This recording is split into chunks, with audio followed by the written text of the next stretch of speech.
Hi, and welcome to All the Woo A to Z. We're your hosts, Suzanne. And Mychal, and this is season 2.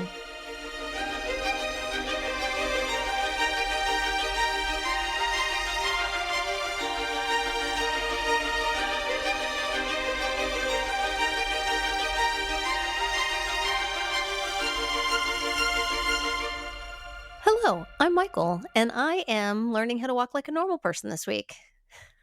Hi, I'm Suzanne, and I have actually been sitting on a heating pad because I threw up my back. Yay! Welcome to All the Woo A to Z. And this is A for anchor points. And that's anchor as in anchoring into earth, anchoring into solidity. So ANCHOR. HOR. Yes. And so, as always, we welcome you at our metaphorical table, but also we're at a real table, which is great. But it's our non-judgmental space where we welcome you, where we discuss all of our own personal experiences and understandings of these topics, and just hope at the very least that you are entertained. So what are we drinking? So I was thinking, okay, anchor points, Now, grounding. if we were really cool, we would have like a picture of Alphaba right now. But since we're a podcast and don't have pictures, Yeah, we're just not imagine Alphaba. picture oriented. No, I was thinking, okay, grounding, and I was thinking about wine, and I was like, what does wine do or offer, or, maybe even not wine? What is like super grounding? And the thing that came to mind is we're going to get a little technical on you here. There is something that you can do and utilize in winemaking that's called gravity flow. So, Is the Alphaba part making sense now? I thought so. But using that idea of gravity, right, and how do you work with it? So the wine that we are enjoying is a gravity flow winery, and it's called Stoller.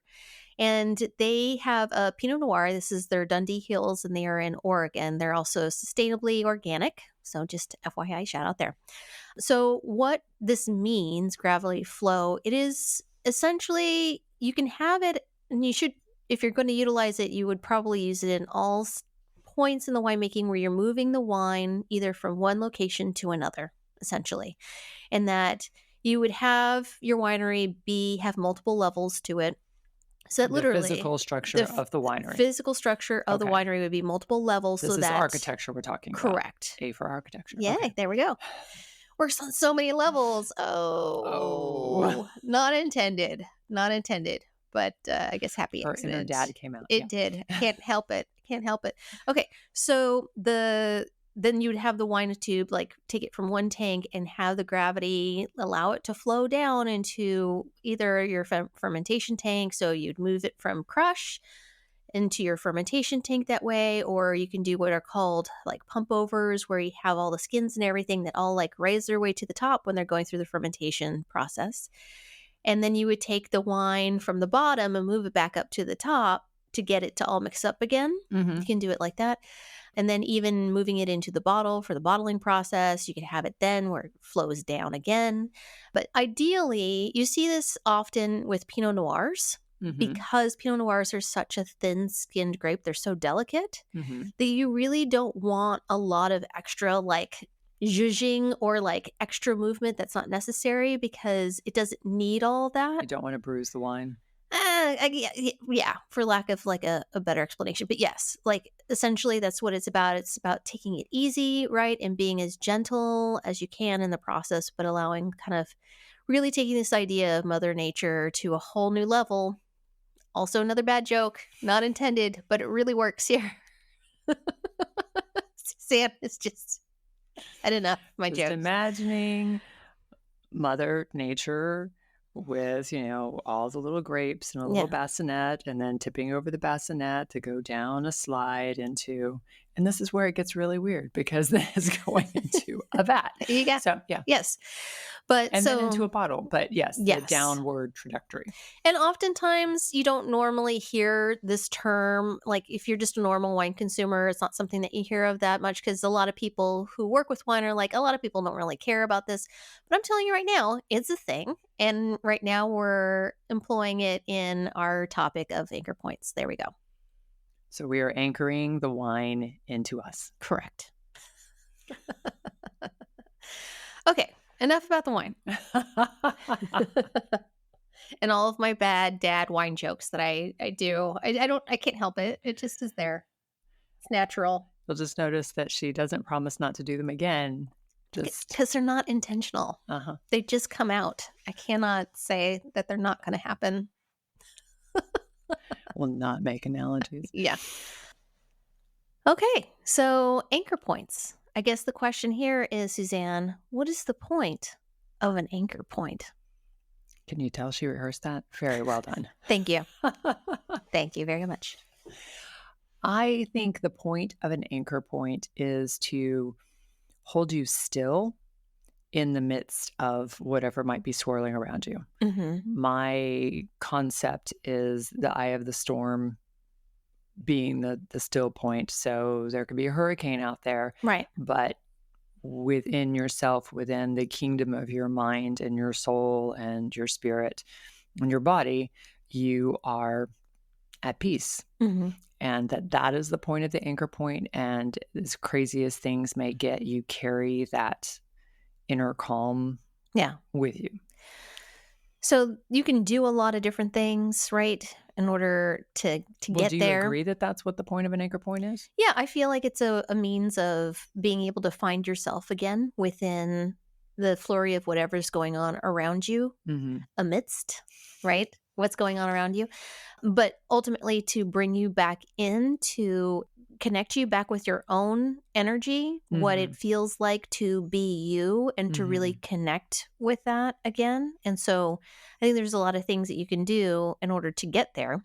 And I think that's really important because a lot of people maybe don't realize that one of the things that happens for a lot of different personality types is that they take on someone else's mental energy, someone else's emotional energies, Right.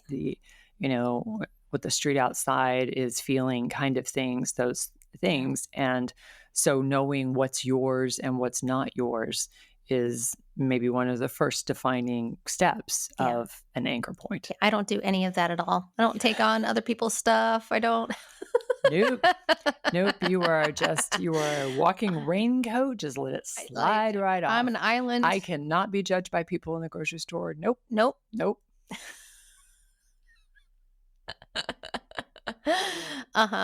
Yes. This could be why I have so many. Why you have so many. Yeah. I have so many that I do all the time. This is my jam, essentially. Yeah. All the practices. So yes, for all the practices that you do, from the most basic physical to most detailed spiritual, emotional, energetic, right? What are the two ends of the spectrum for you? I'd have to say the most easily accessible that I think anybody could identify with, and that you could do in a good majority of places. Can I start singing the song now? Yeah, you can. So I have 2 shows that I like to watch, and both of them are pretty readily accessible to me, either through streaming services or else just if I'm traveling, that it's always on cable somewhere. And that's watching both either Friends or The Big Bang Theory. Those are kind of my 2 go-to shows where it has a sense of comfort and it's uplifting. It can it puts you in a good place. And because I feel so comfortable with them, it is almost like taking a bit of home with me when I'm not physically at home. And I know a lot of people who do the same.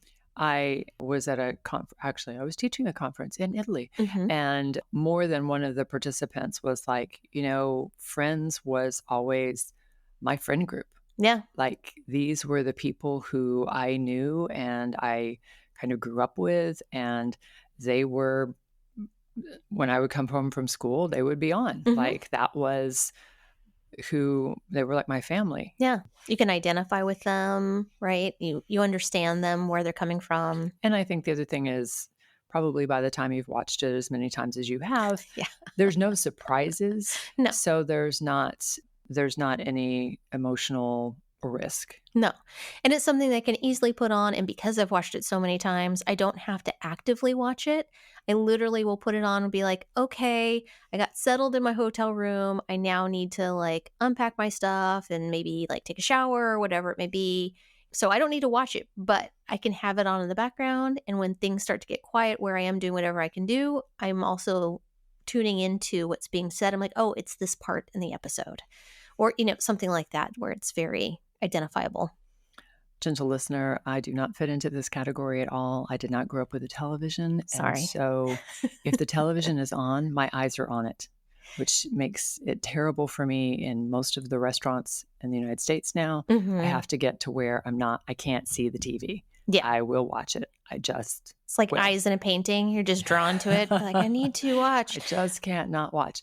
But yeah, so I have to, if the TV is on, I'm watching the TV. Yeah, see, I'm that way when it's streaming, when it's something that I've actively chosen to watch. Like, I have a really hard time stepping away. I'd have to say, this is so not in relation to this topic at all, but I'm just a little personal rant here.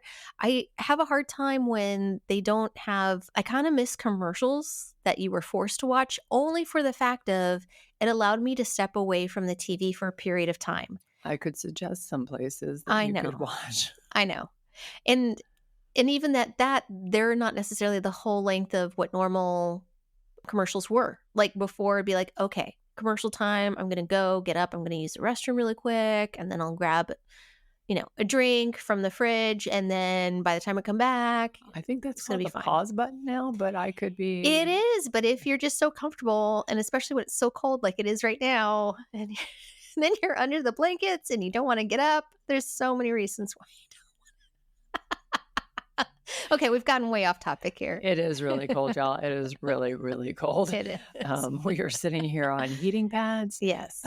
Which, make the whole world way better. And you can hear at least my jacket. I'm doing the same. This is me right now. Yeah. Michael's dressed for a blizzard. Just for the outside right now. At the metaphysical, but also real table. Yes. So other. Yeah. Anchor. The other spectrum.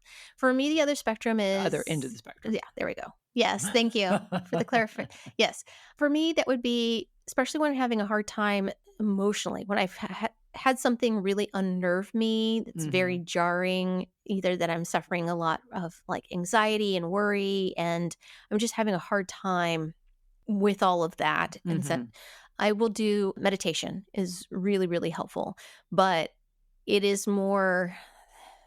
At that point, it's comforting, but it is work at the same time, right? It's kind of in a way not as easy as stepping away during a commercial. Like I have to sit down, I have to create the space and really identify that I am way far away from my baseline, and that I need a hard reset. And so I'll sit down and I will take the time to meditate. I'll even bring stones. I do it up. Like you don't need all those things to meditate, but I'll be like, okay, we're going to light some sage and maybe some Palo Santo, both. Also, I'm going to get some incense going on the back end so that we have something that's nice going there. And then I'm going to grab a stone or two, maybe a couple. We're going to bring them around. I'm going to create the space, going to make it really nice. We're going to... I'm going to take some time. Maybe I do bring some music into, like some meditation music into it, which I typically don't like using meditation music personally that often. It's because I was taught not to. So it can be a little distracting. And sometimes that distraction in this kind of meditation can be really helpful, right? Yes. And then maybe on the back end, after I do all of that and I'm done with the meditation, if I still need to find like me after all of that, that mostly just clears out all the emotional stuff, that's turmoil that's going on. Then I'll put on music that I can really identify with. Oftentimes I'll use music for time periods of my life so that in a way it's like time traveling for me. And I'll kind of tune into whatever phase of my life I think, brings the most maybe. Well, honestly, I'd have to say the time frame that I normally tune into is that time in my life where I was really identifying myself as an individual, as an adult, the newness of the world and all that kind of thing. Yeah. So that's a lot. Sorry. Very evolved. Sorta. But that's like my way woo other end of the spectrum. Mhm. But like I said, it's normally when I'm having a real hard time and maybe I've let myself go down the rabbit hole of anxiety and like obsessive thinking. That's normally how I'll use that because I know that what I'm thinking is not rational or Mhm. rooted in reality. Mhm. Yeah. Anyway, I've just run off with it is what has happened. Yeah. So I would say, in a much less elaborate way, on the easiest thing end of the spectrum, Mhm. I will just immediately start swaying, like even if I'm just swaying my legs back and forth Mhm. to kind of reset my central nervous system. Mhm. And there have been places, especially recently, where I've been not for myself in hospitals, but attending people, not you, in hospitals. Although me And at one point, yes. I wasn't anxious about you, Thank you. but where going into the bathroom and Mhm. just kind of swinging around and just that sense of restabilizing Mhm. my central nervous system so that I am in a capacity of being able to receive calm Mhm. as opposed to feeling like I have to go and I have to do and I have to make this thing happen and I have to answer every question and I have to know everything and just I can my Mars can ramp up. Yeah. So that would be probably one of the easier things. Probably the next level for that would be in my own home of turning on something really, really loud Mhm. and just dancing Singing? like a banshee. Singing with it?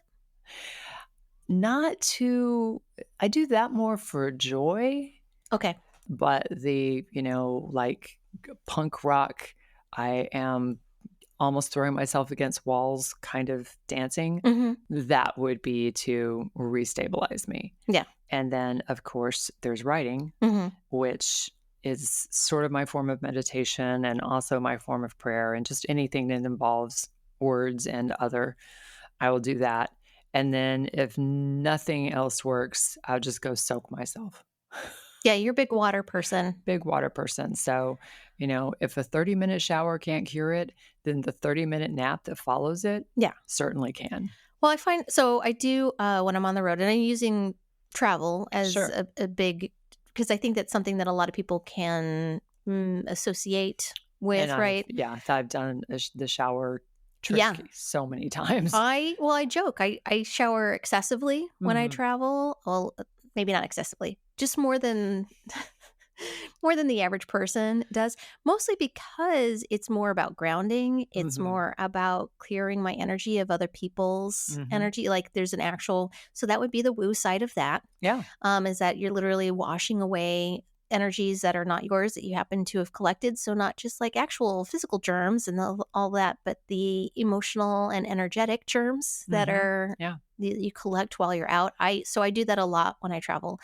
When you were talking, the reason why I was asking about singing was because I know that humming for a lot of people is a pain reliever. It's one Mhm. of the, Yeah. yeah, right. And so oftentimes with the rocking and the swaying, people like I've done it before where I'll just like start to hum and like sway. And it's normally when I'm like really uncomfortable Mm. that I'll do that.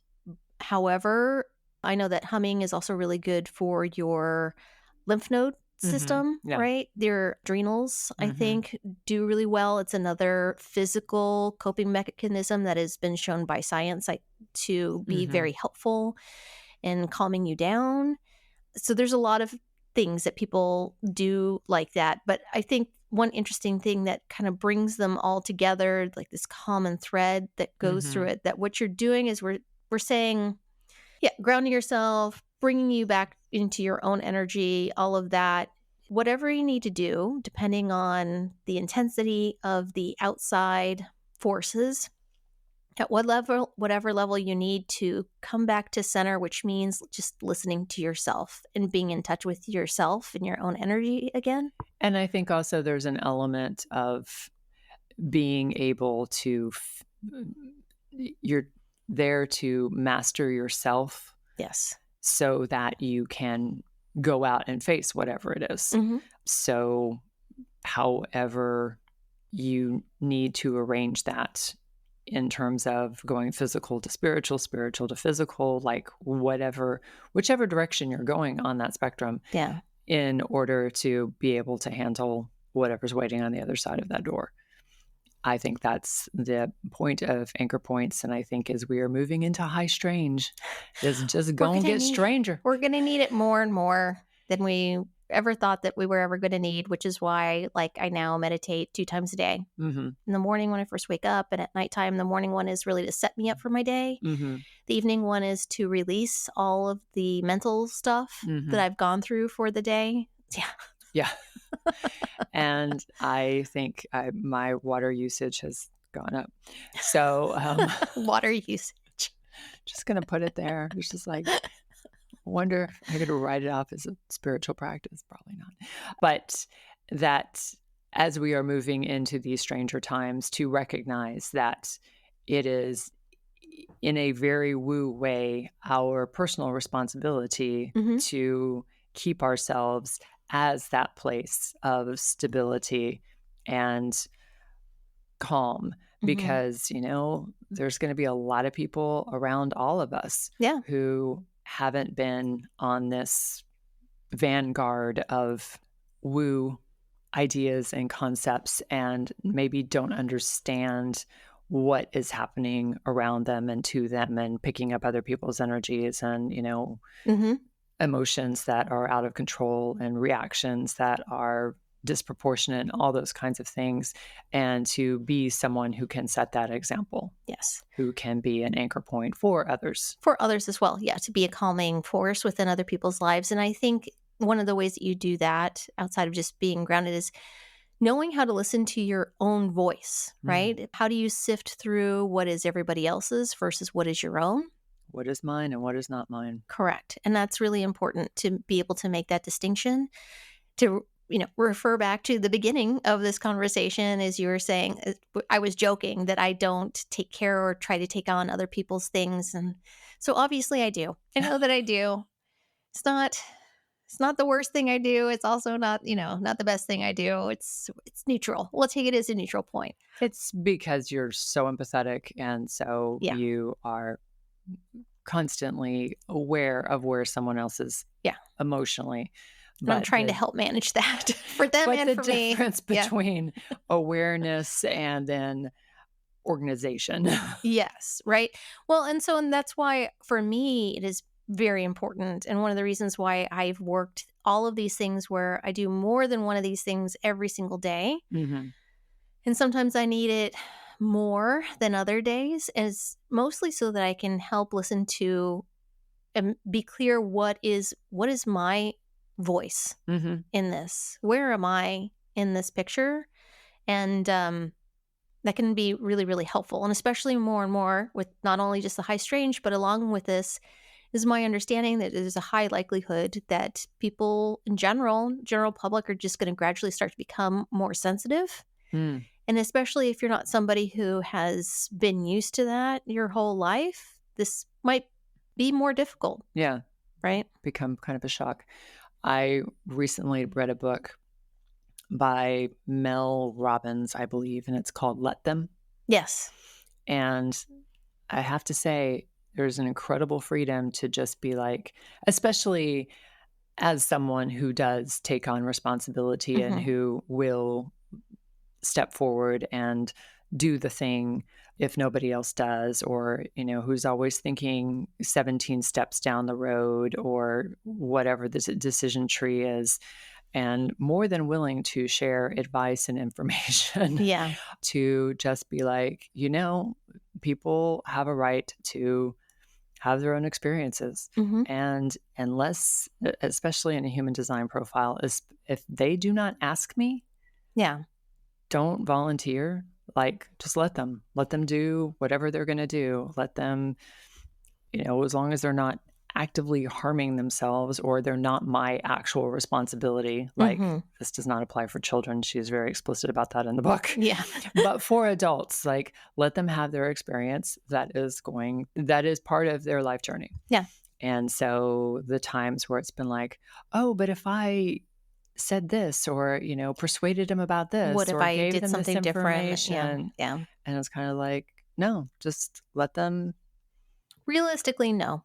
If anything, you might be delaying somebody's progress by getting in the way of it, and I'll tell you, for me personally, that has been a long lesson for me throughout my life that I think I'm doing a lot better with that now than I used to when my younger years, of just realizing sometimes helping is hurting, Mm.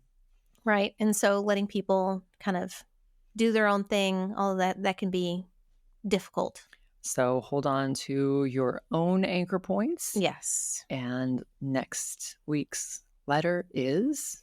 Oh, do the little jiggle, jiggle, jiggle.